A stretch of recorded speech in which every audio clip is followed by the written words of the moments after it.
A certain cat had made the acquaintance of a mouse, and had said so much to her about the great love and friendship she felt for her, that at length the mouse agreed that they should live and keep house together. "But we must make a provision for winter, or else we shall suffer from hunger," said the cat.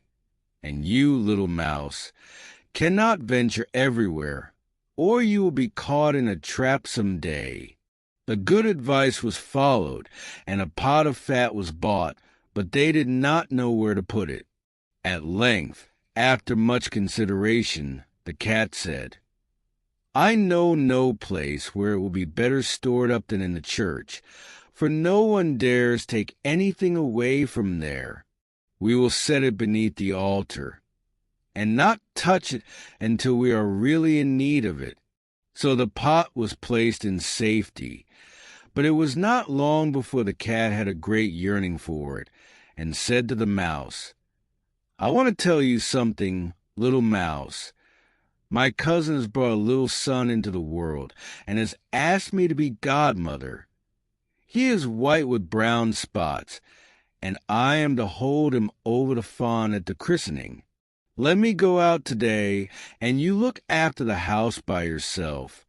"Yes, yes," answered the mouse, "by all means go, and if you get anything very good to eat, think of me.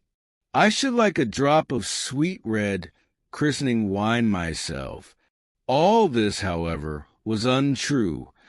The cat had no cousin, and had not been asked to be godmother. She went straight to the church, stole to the pot of fat, began to lick at it, and licked the top of the fat off.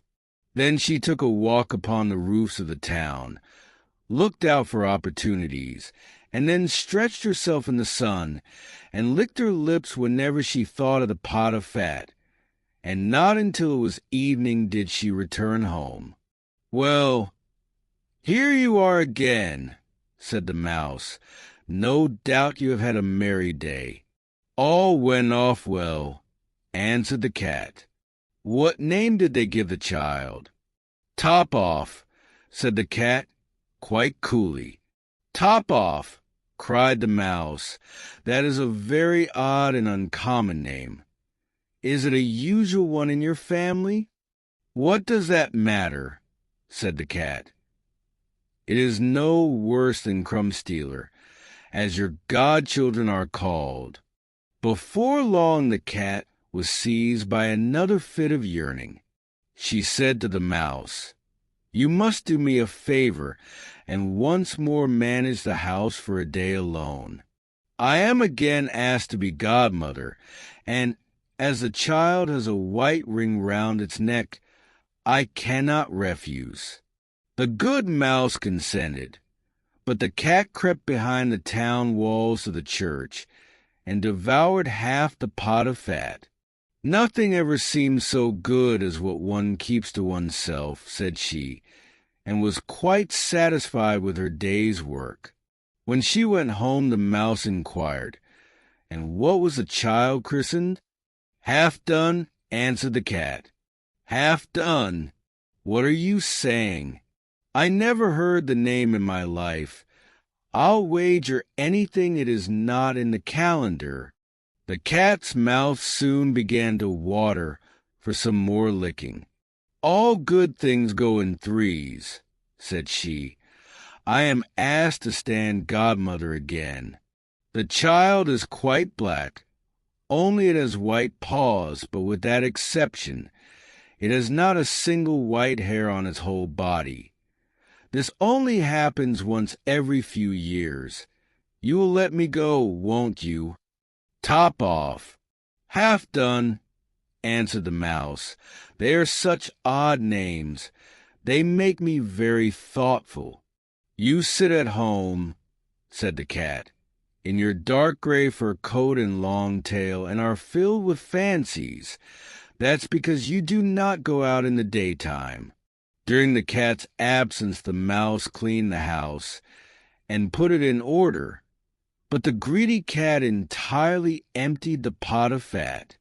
When everything is eaten up, one has some peace, said she to herself, and well filled and fat she did not return home till night.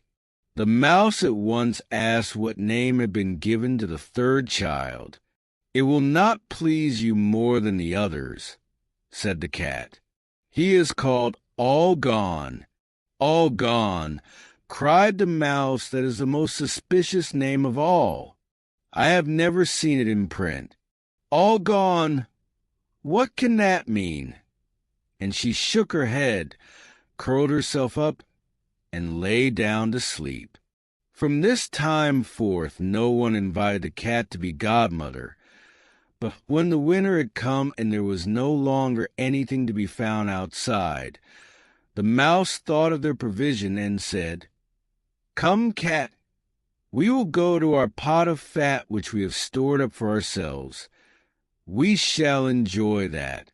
"Yes," answered the cat, "you will enjoy it as much as you would enjoy sticking that dainty tongue of yours out of the window."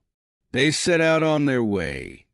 But when they arrived, the pot of fat certainly was still in its place, but it was empty. "Alas," said the mouse, "now I see what has happened. Now it comes to light. You are a true friend. You had devoured all when you were standing godmother. First top off, then half done then. Will you hold your tongue?" cried the cat. "One word more, and I will eat you too." All Gone was already on the poor mouse's lips.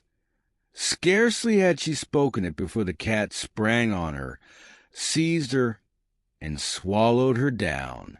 Verily, that is the way of the world.